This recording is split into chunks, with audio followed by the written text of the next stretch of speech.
नमस्कार, आप सभी का हुंकार में बहुत बहुत स्वागत है। आपके साथ हूं मैं रोबिका लियाकत। यूपी में पहले चरण की वोटिंग में कितने दिन बाकी है? महज 15 दिन। लेकिन दल बदल का ये जो दौर है ये और तेजी से बढ़ रहा है, ये थम नहीं रहा है। इस बार पूर्व केंद्रीय मंत्री और झारखंड में कांग्रेस के मौजूदा प्रभारी अब तो रहे नहीं, वो आरपीएन सिंह कांग्रेस के साथ रहे नहीं, कांग्रेस को छोड़कर बीजेपी में शामिल हो गए हैं। आरपीएन सिंह भी उसी कुशीनगर जिले के रहने वाले हैं जहां से स्वामी प्रसाद मौर्य आते हैं। आपको याद होगा कुछ दिन पहले स्वामी प्रसाद मौर्य बीजेपी को छोड़कर समाजवादी पार्टी में चले गए थे। तो क्या आरपीएन सिंह के बीजेपी में आने से कुशीनगर में आरपीएन सिंह बनाम स्वामी प्रसाद मौर्य का मुकाबला होगा?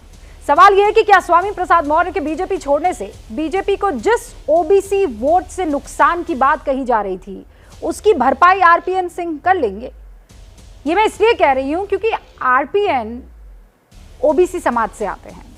सवाल यह भी है कि राहुल गांधी के करीबी बारी बारी से कांग्रेस क्यों छोड़ रहे हैं? ज्योतिरादित्य सिंधिया, जितिन प्रसाद और अब आरपीएन सिंह। इन नेताओं के कांग्रेस से जाने के संकेत क्या है, या कांग्रेस को इनसे संकेत क्या मिल रहे हैं? अगर कोई पार्टी छोड़कर जाएगा तो क्या उसे कायर कहकर बस खत्म कर देंगे चैप्टर? आज की हुंकार इन्हीं मुद्दों के इर्द गिर्द है। लेकिन पहले आप इस रिपोर्ट को देखिए और समझिए कि उत्तर प्रदेश में ये दल बदल की राजनीति चरम पर क्यों है। जिस पार्टी में मैंने काम किया वो पार्टी रह नहीं गई। कांग्रेस में रहकर हमारी बिल्कुल विपरीत आइडियोलॉजी की पार्टी में जा सकता है, शायद ये काम कायर ही कर सकते हैं। मेरा एक छोटा सा कार्यकर्ता, उस विधानसभा के स्तर का कार्यकर्ता मैं लड़ाऊंगा और उनको हराऊंगा। यूपी चुनाव में दल बदल का दौर जारी है। आज कांग्रेस को बड़ा झटका देते हुए झारखंड में पार्टी के प्रभारी और पूर्व गृह राज्य मंत्री आरपीएन सिंह बीजेपी में शामिल हो गए। जितिन प्रसाद के बाद आरपीएन सिंह यूपी में कांग्रेस के दूसरे बड़े नेता हैं जो बीजेपी में शामिल हुए हैं। जिस पार्टी में मैंने काम किया वो पार्टी रह नहीं गई और उसकी जो सोच थी उस सोच में परिवर्तन हो गया है। इसलिए मैंने दुख के साथ कहना है कि उस पार्टी को छोड़ना पड़ा। राष्ट्र निर्माण में अगर कोई पार्टी है आज की तारीख में तो भारतीय जनता पार्टी है। कीर्तिपुंज प्रधानमंत्री जी ने जो 7.5 सालों में देश को दिखाया है उसके साथ प्रभावित होकर आज मैंने भारतीय जनता पार्टी को का सदस्यता ग्रहण की है। चुनाव से ठीक पहले आरपीएन सिंह के पार्टी बदलने से कांग्रेस बेहद नाराज है। कांग्रेस प्रवक्ता सुप्रिया श्रीनेत ने आरपीएन सिंह को कायर बताया। ये लड़ाई सच की है, ये लड़ाई आइडियोलॉजी और सिद्धांत की है और मुझे नहीं लगता कि कोई भी व्यक्ति कांग्रेस में रहकर हमारी बिल्कुल विपरीत आइडियोलॉजी की पार्टी में जा सकता है, शायद ये काम कायर ही कर सकते हैं।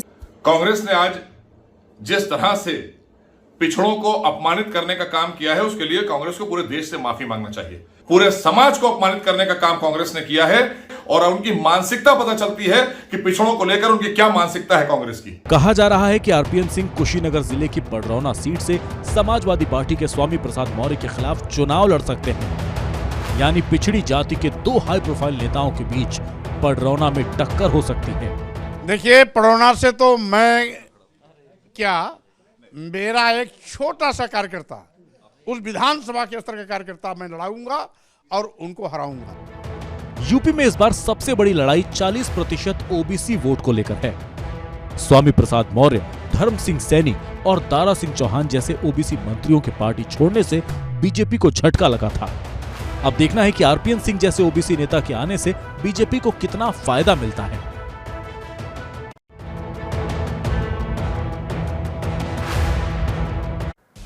सारे खास मेहमान हमारे साथ जुड़ चुके हैं। प्रदीप सिंह साहब वरिष्ठ पत्रकार हैं, घनश्याम तिवारी प्रवक्ता हैं समाजवादी पार्टी के, अभय दुबे जी प्रवक्ता हैं कांग्रेस के, अवनीजेश अवस्थी साहब प्रोफेसर दिल्ली यूनिवर्सिटी के और स्वामी प्रसाद मौर्य नेता हैं समाजवादी पार्टी के। अब से कुछ देर में हमारे साथ जुड़ेंगे। बीजेपी को छोड़कर अभी नया नवेला दामन उन्होंने समाजवादी पार्टी का थामा है।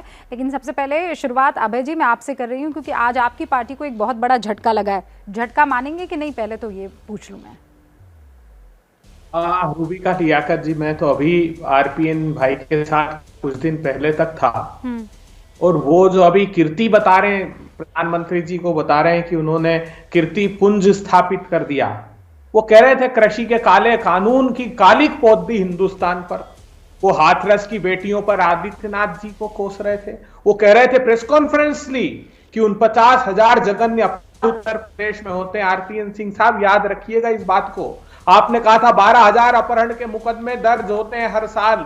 आपने कहा था 21,000 बच्चे उत्तर प्रदेश से गायब थे। आरपीएन सिंह साहब, आपने कहा कानून व्यवस्था ध्वस्त हो गई। उन्नाव के बलात्कार पर आपने प्रेस कॉन्फ्रेंस ली।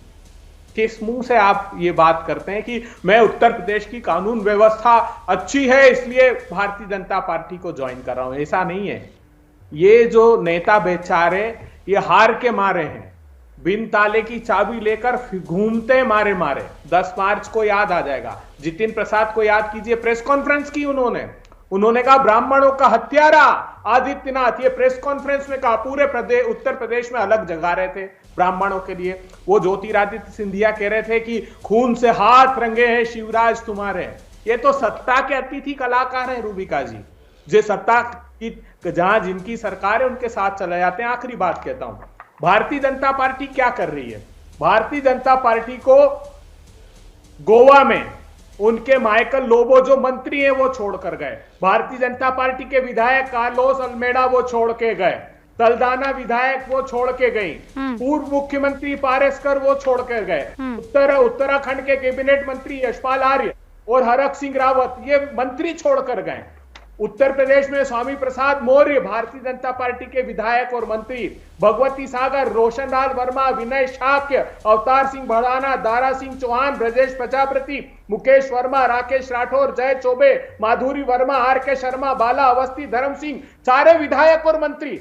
और ये शामिल किसको कर रहे हैं? संदेश देने के लिए। देखिए आप, संदेश दे रहे 34,000 से हारी हुई अपर्णा यादव को, संदेश दे रहे 85,000 से हारे हुए जितिन प्रसाद को, 3 बार 4 बार के हारे हुए जितिन प्रसाद से संदेश दे रहे हैं। अब मैं आखिरी बात सुनिए, आपने स्वामी प्रसाद मौर्य जी का नाम लिया और वो हमारे साथ जुड़ चुके हैं। मैं उनके पास जाऊं उससे पहले बस इतना कह देना चाहती हूँ कि ऐसा लग रहा है कि एक राजनीतिक बड़ी फिल्म बन रही है और आप लोग सिर्फ दर्शक हैं।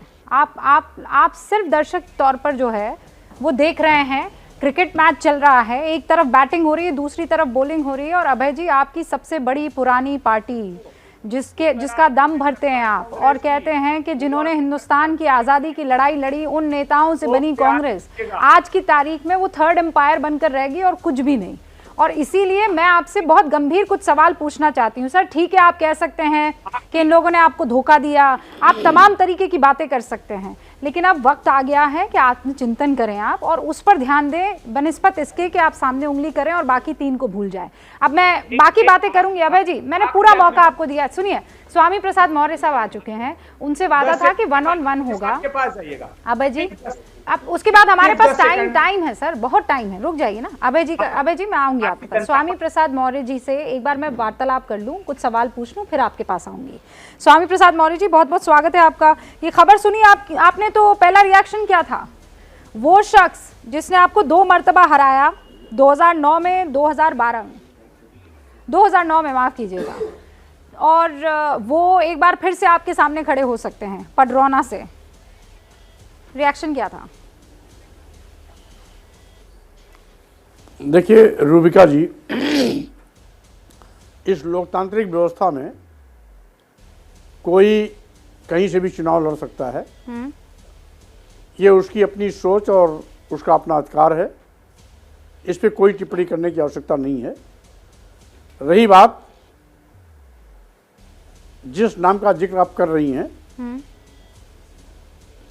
आम जनता से उनका कोई लेना देना नहीं है। राजमहल में पैदा हुए हैं, राज परिवार के हैं, स्थानीय स्तर पर लोग उनको राजा साहब और कुंवर साहब कहते हैं।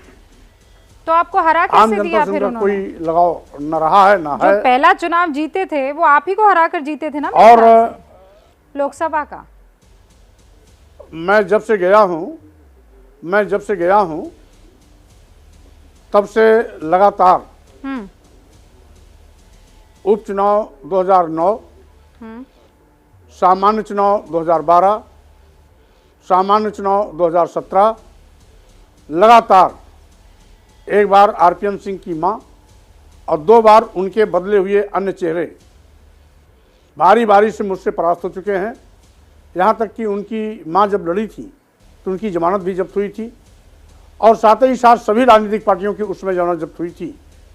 तो इसलिए मैं ये कहना चाहता हूँ कि लगातार 3 बार मैं वहाँ पर विजय हासिल किया हूँ और अब तो परोना के लोग जिस तरीके से उनके विश्वास की कसौटी पर मैं खरा उतरा हूँ, दिलो जान से जब से मैं गया हूँ मेरे साथ है।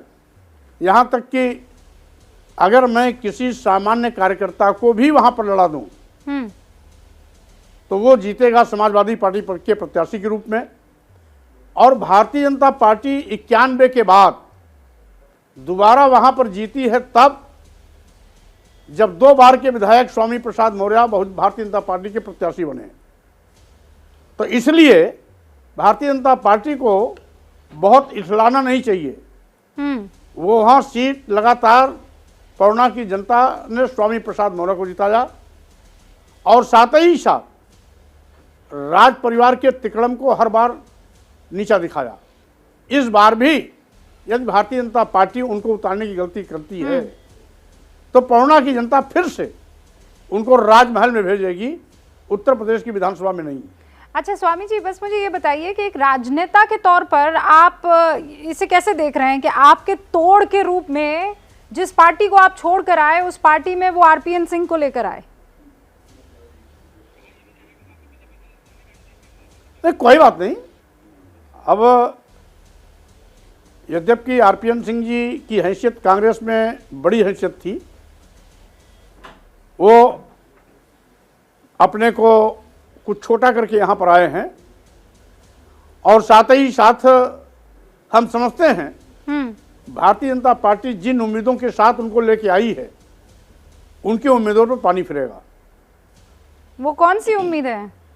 आरपीएन सिंह साहब कौन सी उम्मीदों के साथ आए? मौर्य साहब, आपने दिल कैसे पढ़ा उनका? वो आरपीएन सिंह को संभवतः वो तोप समझ के लाए हैं, लेकिन अगर विधानसभा चुनाव में कूदेंगे तो तमंचा भी नहीं साबित होंगे। इसलिए हम ये कह सकते हैं कि जमीन स्तर पर जो वहां काम करता है परोना की जनता उसका सम्मान करती है। राजमहल में ये बताइए ना रह करके लोकसभा चुनाव में आपको कैसे हरा दिया? भाई वो भी तो जनता के बीच वाला ही चुनाव है ना, उसमें उन्होंने कैसे आपको हरा दिया? आपका कहना सही है। उस समय भी मैं उस जनपद में चुनाव लड़ने के निस्बत से पहली बार गया था और वो ऐन वक्त लोकसभा चुनाव के दौरान गया था और इसलिए वो इत्तेफाक से चुनाव जीत जरूर गए, लेकिन उस परोना विधानसभा में अपनी पार्लियामेंट के चुनाव में भी वो हारे थे। इसलिए अगर लोकसभा के चुनाव को भी जोड़ लिया जाए तो परोना में लगातार 4 बार हारे हैं। आप ये कह रहे हैं कि आप वहां पहुंचे थोड़ा लेट थे और इसका फायदा जो है आरपीएन सिंह साहब को मिल गया, लेकिन फायदा तो एक और मिल गया। भाई पॉलिटिकल पंडित, राजनीतिक विशेषज्ञ ये कह रहे हैं कि मौर्य साहब का इंतजार हो रहा था कि वो यहां से एग्जिट लें और आरपीएन सिंह साहब यहां बीजेपी में एंट्री ले। आपने तो उनकी चांदी कर ली। नहीं, कोई बात नहीं भाई, भारतीय जनता पार्टी को मुबारक हो। हम उनके भारतीय जनता पार्टी में जाने पर हमें कोई इतराज नहीं है। भाई वो कांग्रेस में थे, भारतीय जनता पार्टी में आ गए, इसलिए वो चेहरा एक ही है, रहे कहीं भी तो उससे फर्क नहीं पड़ता। उनका जो पहचान है राजा की है, राजमहल की है, वहाँ दरबार लगता है, दरबार से निर्देश होते हैं, दरबार से निर्णय होते हैं। लोकतांत्रिक व्यवस्था राजमहल से नहीं चलती है, ओबीसी से ताल्लुक रखते हैं ना, सड़क से चलती है। हाँ, पडरोना नरेश उनको जरूर कहा जाता है। वो ताल्लुकात किससे रहते हैं? राजा रूबिका जी, आपको मालूम होना चाहिए, राजाओं की शादी राज परिवार में होती है। वो किसी बैकवर्ड के घर में उनकी रिश्तेदारी नहीं है। राजा की शादी राजा के यहाँ ही होती है और राजा की कोई जात नहीं होती है, राजा की जात केवल राजा होती है। इसलिए वोट लेने के लिए अपने को पिछड़ा कह लें और वोट नहीं लेना था तो अगले कतार में खड़े रहते थे। कुल मिलाकर के आप जान लीजिए जितने भी राजा हैं उनकी कोई जात नहीं है, उनकी एक जात है राजा की, और राजा का सब रिश्ता राज परिवार में ही होता है। उनकी जात नहीं देखी जाती, उनकी देखी जाती है राज परिवार की हैसियत। मौर्य इसलिए साहब, लेकिन आजाद राजा हिंदुस्तान है में और राजा आजकल मंत्रियों को भी कहते हैं। राजा ना बैकवर्ड होता आप- है ना आप फॉरवर्ड बरसों होता से है, मंत्री हैं। राजा राजा होता है। आप भी उसी कैटेगरी में आ गए, राजा राजा होता है, आप भी उसी कैटेगरी में हैं। नहीं, रूबिका जी, बहुत गलतफहमी है। जो जनप्रतिनिधि होता है वो केवल जनप्रतिनिधि होता है और पब्लिक की दया मया पर वो पब्लिक की सेवा के लिए चुना जाता है, और जो उस सेवा की कसौटी पर खरा उतरता है बार बार चुना जाता है। अगर कसौटी पर खरा नहीं उतरता है तो जनता उसको नकार देती है। क्या स्वामी जी, कभी आपने भी पिछली कोई बार तो ये विधायक कहा था कि और मैं सांसद सेवा का मुझे मौका ही नहीं आम- दिया, मैं सेवा कर ही नहीं पाया, तो आप पर तो ये आरोप लगेंगे ना कि आपने सेवा नहीं 10 साल सिर्फ मेवा खाया है, तो राजा आप भी हुए उस हैसियत से। तो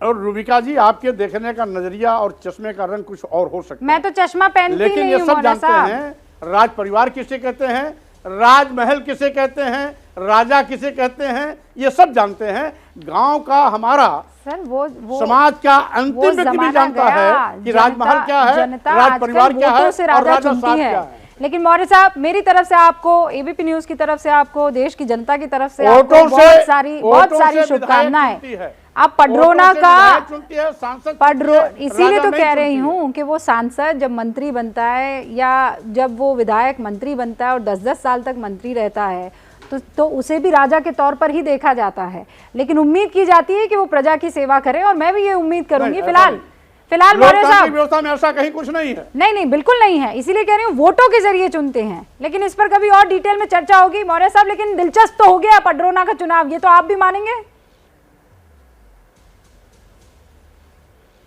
कोई दिलचस्प नहीं है। बार बार भारतीय जनता पार्टी वहां मुंह की खाइए फिर खाएगी। बहुत बहुत शुक्रिया मौर्य जी हमारे साथ जुड़े रहने के लिए और शानदार बातचीत करने के लिए। All the best sir. चलिए, मैं अपनी डिबेट पर वापस आ रही हूं और 3 मेरे खास मेहमान जिन्होंने अब तक अपनी बात नहीं रखी है, प्रदीप जी और घनश्याम तिवारी जी और अवनिजेश अवस्थी साहब। तो मैं शुरुआत प्रदीप जी आपसे करना चाहती हूं, इसलिए क्योंकि अभय जी से मेरी शुरुआत में बातचीत हुई और उसके बाद स्वामी प्रसाद मौर्य जुड़ गए यहाँ पर। आरपीएन सिंह क्या तोड़ साबित होंगे? मौर्य साहब ने कहा कि मैं किसी सामान्य आदमी को भी खड़ा कर दूं ना अपनी पार्टी से तो वो हरा देंगे इनको, ये राजा हैं।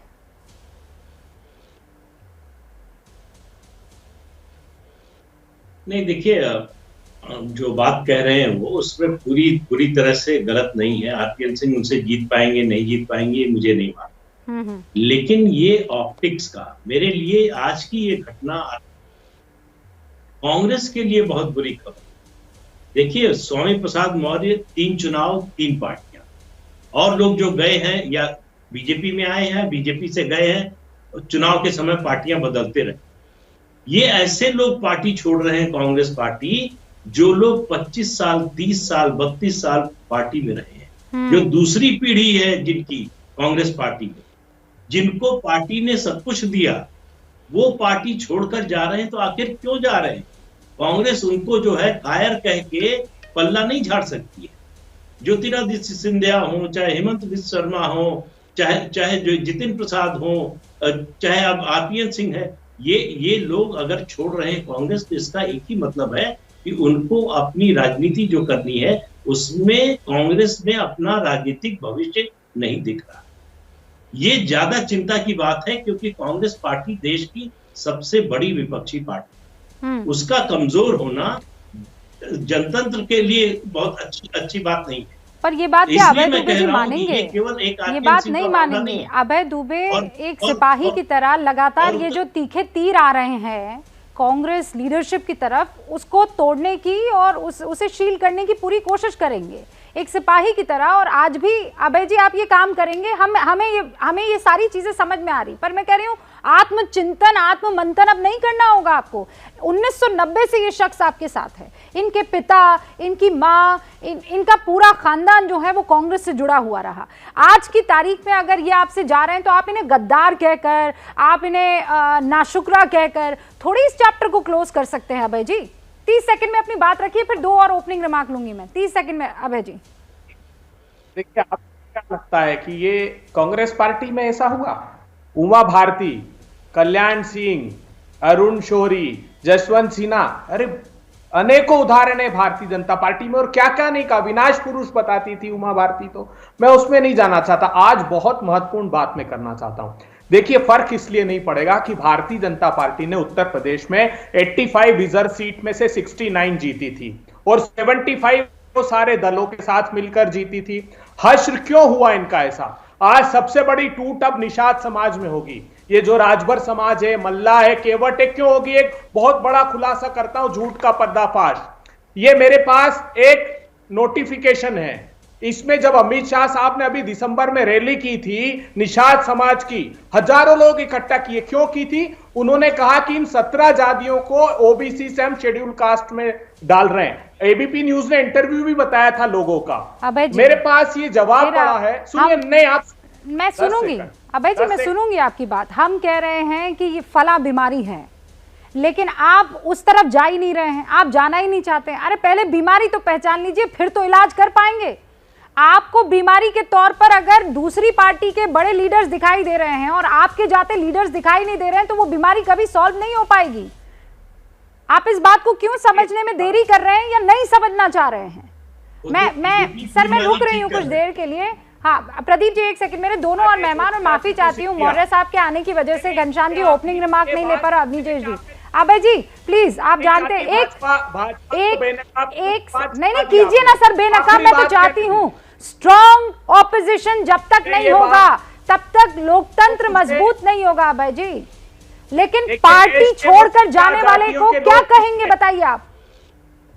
ये समाज को खुले एबीपी न्यूज के माध्यम से लाखों लाख लोग, अमित शाह साहब कह रहे हैं पार्लियामेंट में, रजिस्ट्रार जनरल ऑफ इंडिया है, मैं कह रही हूँ आरपीएन सिंह, मैं कह रही हूँ ज्योतिरादित्य सिंधिया, मैं कह रही हूँ जितिन, आप कह रहे हैं अमित शाह। सर अपना देखिए ना, इतिहास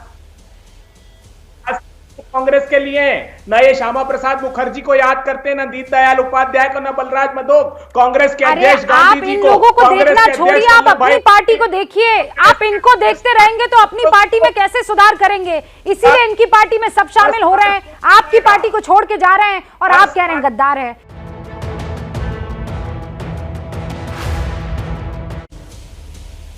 एक तस्वीर बड़ी आजकल सोशल मीडिया पर चल रही है, बस हल्का सा आपको दिखा देती हूँ, जिसमें आप देखिए ये 4 कद्दावर नेता हैं, यंग पॉलिटिशियंस हैं कांग्रेस के। उनमें से 3 ने बाहर का रास्ता अपनाया है, एक बचते हैं सचिन पायलट। इसी को लेकर चर्चा हो रही है क्योंकि नए नवेले जो कांग्रेस का दामन छोड़कर निकले हैं आरपीएन सिंह, अब वो बीजेपी का दामन थाम चुके हैं। हमारे साथ सारे खास मेहमान जुड़े हुए हैं और इसीलिए अब जो हैं शुरुआत मैं करना चाहूँगी। समाजवादी पार्टी के प्रवक्ता हमारे साथ इस वक्त जो जुड़े हुए हैं घनश्याम तिवारी जी। तिवारी जी, ये आपने कहा कि नहीं पिछड़ों की अनदेखी की है बीजेपी ने, यही वजह है कि स्वामी प्रसाद मौर्य आपके साथ आए हैं, आपके साथ बाकी तमाम पिछड़े जो नेता हैं वो आए हैं, तो फिर आरपीएन सिंह कौन है? नमस्कार रूबिका जी, आपको, दर्शकों को और मेरे को पैनलिस्ट को। देखिए, चुनाव उत्तर प्रदेश का इतना बड़ा है और भारतीय जनता पार्टी की हार इतनी करारी होने वाली है, जिसने प्रदेश में बेरोजगारी को महामारी की तरफ फैलाया है, कि कुछ खबरें जो इसी टॉपिक से जुड़ी हुई हैं वो कवर नहीं होती। जैसे आज का अखबार है, सभी अखबारों ने लिखा है कि बीजेपी में 80 एमएलए का टिकट ये लोग काटने जा रहे हैं। सभी सर्वेज ने दिखाया कि कम से कम 100 सीटों पर हारने जा रहे हैं।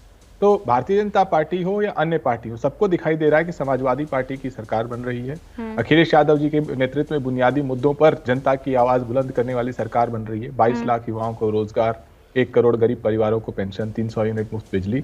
ऐसे में अगर अन्य पार्टियों से भारतीय जनता पार्टी का ये जो मंच आप दिखा रही हैं, इस मंच में 2 उप मुख्यमंत्री हैं, एक जिनका टिकट अभी मिला नहीं और दूसरा जिनको उनकी अपनी कॉन्स्टिट्यूएंसी सिराथू से भगाया गया है। इस मंच में देश के शिक्षा मंत्री हैं, जिन्होंने 2 साल से यह नहीं बताया कि जो स्कूल बंद हैं, बच्चों के पास टैबलेट लैपटॉप नहीं है, इसमें भारतीय जनता पार्टी की सरकार क्या कर रही है। तो भारतीय जनता पार्टी खोखली राजनीति का आडंबरी पर्याय बन चुकी है और इस खबर का सिर्फ बहस में, इस खबर पे एक अच्छी रोमांचक बहस हो सकती है, लेकिन जमीन पे तो कोई असर है नहीं। जमीन पे तो लोग जानना चाह रहे हैं कि भारतीय जनता पार्टी के कितनी कॉन्स्टिट्यूएंसी में प्रत्याशियों को खदेड़ा जाएगा और किस तरीके से 10 मार्च को नए जनादेश के साथ उत्तर प्रदेश में नई सरकार बनेगी। घनश्याम तिवारी ये कह रहे हैं कि ये महज बहस के लिए तो ठीक है। अब नीतीश जी, जमीन पर कोई फर्क नहीं है, मतलब आरपीएन सिंह आए, गुलदस्ता पकड़ा, वो पटका पहना उन्होंने, तालियां बज गई, बहुत बढ़िया। अभय दुबे जी से 10 सवाल हमने पूछ लिए, बहुत बढ़िया, लेकिन जनता में कोई खास असर नहीं पड़ेगा इसका। नहीं, अभय दुबे जी ने जो कहा उससे मैं सहमत हूं। उन्होंने कहा कोई फर्क नहीं पड़ेगा। जब कहा कांग्रेस कहीं है ही नहीं तो फर्क क्या पड़ेगा उसको? कांग्रेस की जो हालत थी वही रहने वाली है। 2022 को लेकर के प्रियंका वाड्रा ने कहा था कि ये हम करेंगे। आज देखना है सिर्फ ये है, 10 मार्च को देखना सिर्फ ये होगा कि कितने प्रतिशत वोट कांग्रेस लेती है। क्या कांग्रेस पिछले इलेक्शंस के बाद प्रियंका वाड्रा के नेतृत्व में अपने वोट प्रतिशत को बढ़ा पाई है या नहीं बढ़ा पाई है? इस बात की जांच होनी है, पहली बात। दूसरी बात, अगर जाने आने से कोई फर्क नहीं पड़ता, समाजवादी पार्टी के जो प्रवक्ता हैं वो कह रहे हैं, तो फिर काहे को ये जो लेकर आ रहे थे मंत्री और इतना बहुत बड़ी बात कर रहे थे। और एक बात बता दूं, ये बेरोजगारी के बारे में जो बात कर रहे हैं, स्वामी प्रसाद मौर्य मंत्री योगी आदित्यनाथ के कैबिनेट में श्रम और रोजगार मंत्री थे, वही मंत्री थे, उन्हीं का काम था, ये उनका काम था रोजगार देना। तो ये स्वामी प्रसाद मौर्य पर ही कर रहे हैं। और आज इन्होंने कहा, कल तो इन्होंने कहा था सुप्रीम कोर्ट से या इलेक्शन कमीशन से कहा था कि सर्वे में आप इसको सर्वे बैन कराइए। आज इन्होंने कहा 100 सीटों से, सभी सर्वे में 100 सीटों से सर्वे में हार रही है 100 सीटों से बीजेपी। मैंने तो कोई ऐसा सर्वे देखा नहीं जिसमें 100 सीटों से हार रही हो बीजेपी, मुझे ऐसा नहीं दिखाई दिया।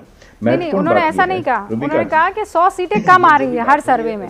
That's what he said. मैं फैक्चुअली आपको करेक्ट कर दूं, 100 सीटों से हार रही है उन्होंने कहा। उनके हालांकि 100 सीटें कम भी आ जाए चाहे तो वो कहना कुछ और चाहते हो, बात यह है। रुबिका जी बात महत्वपूर्ण ये है कि मैं मानता हूं कि कई बार बहुत बड़े या कई नेताओं के आने और जाने से वास्तव में ग्राउंड लेवल पर बहुत ज्यादा फर्क नहीं पड़ता, मैं इस बात को स्वीकार करता हूं।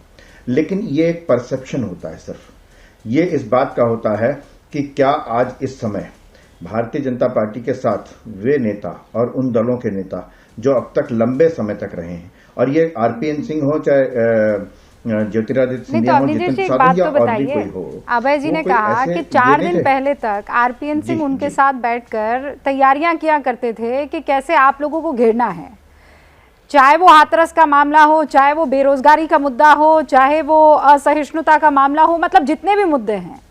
और आप लोगों का इतना बड़ा दिल कैसे है? मुझे थोड़ा समझाइए आप कि वो लोग जो कल तक आपको गालियां दे रहे होते हैं कोस कर, उनको आप एकदम अपनी बाहें फैलाते और कहते हैं आ मित्र लग जा गले। मैं एक बात बड़ी साफ सी बताऊं कि ये 4 दिन पहले तक कह रहे हैं, सोशल मीडिया में ये खबर पहले से थी, कहे तो मैं आपको ही दिखा सकता हूं कि आरपीएन सिंह कुछ सरप्राइज देने वाले हैं। ये 15 दिन पहले की खबर है ये, इसलिए और लोगों को मालूम था कि ये होने वाला है। बात रुबिका जी, फिर एक बात मैं वो तो आपको मालूम था ना, सरप्राइज तो वो आपके साथ प्लान कर रहे थे, थ्रो करना था उनको अभय दुबे के ऊपर। सोशल मीडिया तो अभय जी को क्या पता होगा? ना मुझे मालूम नहीं था, मुझे मालूम नहीं था। ये सोशल मीडिया की बात बता रहा हूं मैं आपको। रतनजीत नारायण प्रताप सिंह, अभय जी प्रताप नारायण सिंह के बारे में पूरा ये लिखा हुआ है और था, मतलब गजबी आपको थप्पा बोल गए आरपीएन सिंह साहब कि आप लोग स्टार प्रचारकों में उनका नाम ले रहे हैं, आचार्य प्रमोद कृष्णम, सचिन पायलट, ये उस सूची में नीचे हैं और आरपीएन सिंह ऊपर है। रुबिका जी, इसी सोशल मीडिया को कम से कम मेरे काबिल मित्र देख ले, जो वो ट्वीट किया करते थे अभी थोड़े दिन पहले तक आरपीएन सिंह साहब, और राजा साहब है वो ऑडी में घूमने, क्रीमी लेयर के पिछड़े वो क्या मुकाबला करेंगे? मैंने आपको कहा कि उधार के सिंदूर से सत्ता की सुहागिन बनना चाह रही भारतीय जनता पार्टी, वो उनका ख्वाब पूरा होगा नहीं, समझ लीजिए। जो बड़ा अलगाव उत्तर प्रदेश में हुआ है, देखिए मोदी सरकार की जितनी रिपोर्ट उठाकर देख लीजिए, मल्टी डायमेंशनल पॉवर्टी इंडेक्स 28 जिलों में गरीबी परोसी योगी जी ने, मोदी जी बता रहे हैं 74 से लेकर 40% तक। हेल्थ इंडेक्स देख लीजिए, 30 नंबर आए आदित्यनाथ जी को, मोदी जी कह रहे हैं, मैं नहीं कह रहा हूं। ग्रेस मार्क्स भी नहीं लाए पास होने के लिए आदित्यनाथ जी। अपराध चरम पर, ये खुद मोदी जी का राष्ट्रीय अपराध रिकॉर्ड ब्यूरो बता रहा है कि मोदी जी ने सारी पदवियां दे दी। अब उनको पता लग गया कि हार की कगार पर खड़े, तो क्या करें? पहले तो मोदी जी चाह रहे थे कि उनको हटा दें मुख्यमंत्री पद से, वो शर्मा जी को इंडक्ट करना चाह रहे थे, इसलिए आदित्यनाथ जी ने मोदी जी की सारी फोटो सोशल मीडिया से हटा दी, उनका फोन उठाना तक बंद कर दिया। ये सच्चाई भारतीय जनता पार्टी अंदर जानती है कि सच क्या है, वास्तविकता का धरातल क्या है। अरे इन लोगों ने तो फोटो से हटा दिया, पर आपने अपने स्टार प्रचारकों की लिस्ट से क्यों नहीं आरपीएन सिंह को हटाया? ये तो बताइए। इन्होंने तो फोटो से हटा दिया सर। ये बात तो जिसने विश्वास अब भी तो जारी किया अपने स्टार प्रचारकों की लिस्ट। तो है इनके रूबिका जी, हम तो विश्वास करने वाले लोग हैं, ये जो विश्वासघात करने वाले लोग अरे सर, आप लोग राजनीति में हैं, क्या विश्वास करने वाले? आपका नेता आप पर विश्वास नहीं कर रहा, आपका नेता आपकी पार्टी पर विश्वास नहीं कर रहा सर, उसे यकीन नहीं है। ज्योतिरादित्य को यकीन नहीं था कि आपकी पार्टी उनके लिए कुछ कर सकती है या वो उनकी पार्टी के लिए कुछ कर सकते हैं। यही चीज जितिन प्रसाद पर भी अग्री हुई। नहीं देखिए, दो अंतर है बुनियादी इसमें। या तो नेता अपने व्यक्तिगत स्वार्थ के लिए गए या नीति सिद्धांत के लिए। नीति के लिए तो नहीं गए। जो कल तक कोस रहे थे, मैं तो हतप्रभ हूँ। आप सोचिए, अगर नीति से प्रभावित होते तो वे ये नहीं कहते कि उत्तर प्रदेश को अपराध। अबे जी, ये बताइए 1990 से जो शख्स आपके साथ जुड़ा हुआ, जिसका पूरा खानदान आपके साथ जुड़ा हुआ, आपकी पार्टी के साथ जुड़ा हुआ, ये इतना आसान फैसला होगा कि वो लेके और दूसरी पार्टी में चला जाएगा?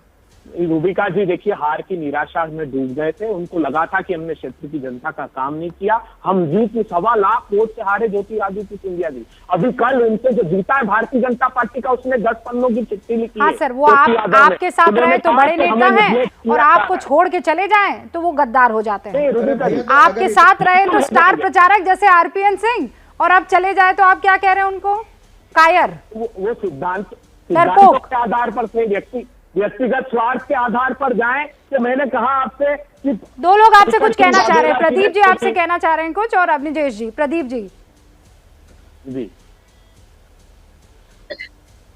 अभय जी, आपसे ज्यादा आरपीएन सिंह की तारीफ तो कोई कर ही नहीं सकता। आप कह रहे हैं कि 2 दिन पहले तक वो जो है बीजेपी को घेरने की योजना बना रहे थे। मतलब जब तक पार्टी में थे, पार्टी के प्रति वफादार, उन्होंने कोई जो है विश्वासघात नहीं किया। पार्टी का जो कार्यक्रम था, जो अपेक्षा थी, वही काम कर रहे हैं। और पूरी मीडिया को, पूरे देश को पता था कि आरपीएन सिंह जा रहे हैं। सिर्फ कांग्रेस नेतृत्व को पता नहीं था कि आरपीएन सिंह जा रहे हैं। किसी ने बात की क्या? पूछा क्या कि भैया 32 साल से हो, आपके पिताजी भी थे, माताजी भी थे, क्यों आप छोड़ के जा रहे हैं? क्या वजह हो गई? किसी ने उनसे संपर्क किया? एक एक करके जिस तरह से कांग्रेस छोड़कर लोग जा रहे हैं, आप किसी की बात मत सुनिए। सिर्फ अपने लोग जो है G23 के जो पहली चिट्ठी लिखी, वो रोग का जो है डायग्नोसिस, उस पर इलाज कीजिए तो कुछ होगा, नहीं तो ये स्थिति और ये रोग और बढ़ने वाला है आने वाले समय। प्रदीप जी देखिए, ये तो आडवाणी जी ने भी चिट्ठी लिखी थी कि निजी हित साधने आ गए कुछ लोग, और वो हो भी रहा है। मुझे बताइए, समाजवादी पार्टी की, भारतीय समाजवादी पार्टी। तो अभय जी मेरी बात सुनिए, आप ये चिट्ठी लिखी थी। अभय जी मेरी बात सुनिए। अभय जी ये उदाहरण तब अच्छा लगता है। अभय जी सुनिए, अभय जी इस दर्द को समझ रहे होंगे। अभय जी सुनिए, अरे सर भाजपा को देखना छोड़ दीजिए। मैं कह रही हूँ आडवाणी जी के मन में बहुत तकलीफ है ना, बहुत तकलीफ है। वो मोदी को लेकर तकलीफ में है, वो शाह को लेकर तकलीफ में है, वो योगी को लेकर तकलीफ में है, वो बीजेपी को लेकर तकलीफ में है ना अभय जी। तो आप उनको अपनी पार्टी में ले आइए ना, ले आइए ना। उमा जी परेशान है, आप उनको ले आइए ना पार्टी में। क्यों नहीं ला पा रहे हैं? क्यों आप ही के सिपाही जो है छोड़कर जा रहे हैं? इनके सिपाही आप अपनी पार्टी में क्यों नहीं ला पा रहे हैं? क्या वजह है? ये तो सत्ता के अतिथि कलाकार जो होते हैं वो छोड़ेंगे, लेकिन मैं बता रहा हूँ आपको कि ये पहली बार हुआ है गोवा में। उत्तर नहीं सुनना नहीं, आप आडवाणी जी का उदाहरण देते हैं, आप उमा भारती का उदाहरण देते हैं। मैं कहती हूँ सर चैलेंज लीजिए ना कि हमारे आरपीएन को ले गए, हमारे ज्योतिरादित्य को ले गए, हमारे जितिन प्रसाद को ले गए, हमारी रीता बहुगुणा जोशी को ले गए, अब हम आपके आडवाणी को लेकर आते हैं, हम आपकी उमा भारती को लेकर आते हैं। लीजिए ना चैलेंज सर। रूबिका जी, इनसे चुनाव में फर्क नहीं पड़ रहा है। चुनाव में फर्क किन लोगों से पड़ रहा है? ये 14 विधायक और अरे परसेप्शन के लिए ही कर तो दीजिए, कर पाएंगे क्या आप? मेरा जवाब भी आप ही देंगी क्या? सुन तो लीजिए, सुनने की शक्ति तो रखिए कम से कम। सर आप चैलेंज नहीं ले रहे ना। हाँ, बोलिए। उत्तराखंड में जो भाजपा को छोड़कर भागे हैं, उससे भाजपा हार रही है। गोवा में जो विधायक और मंत्री छोड़कर भागे हैं, भारतीय जनता पार्टी हार रही है। 14 मंत्री और विधायक उत्तर प्रदेश में छोड़कर भाग गए। 200 विधायक ने आदित्यनाथ के खिलाफ धरना दिया था, खुद भाजपा के 200 विधायकों ने। भारतीय जनता पार्टी को भी ये बात समझ सर, आप भाजपा में काम नहीं करते हैं, आप कांग्रेस के सिपाह सालार हैं। कांग्रेस को बचाइए। जब तक आप इस सोच के साथ रहेंगे कि भाजपा को डुबोना है, आप अपनी पार्टी पे कंसंट्रेट नहीं कर पाएंगे। ये सबसे सिंपल खेल, बेसिक है खेल का, उसे समझ लेंगे जिस दिन पार्टी आपकी तैर जाएगी।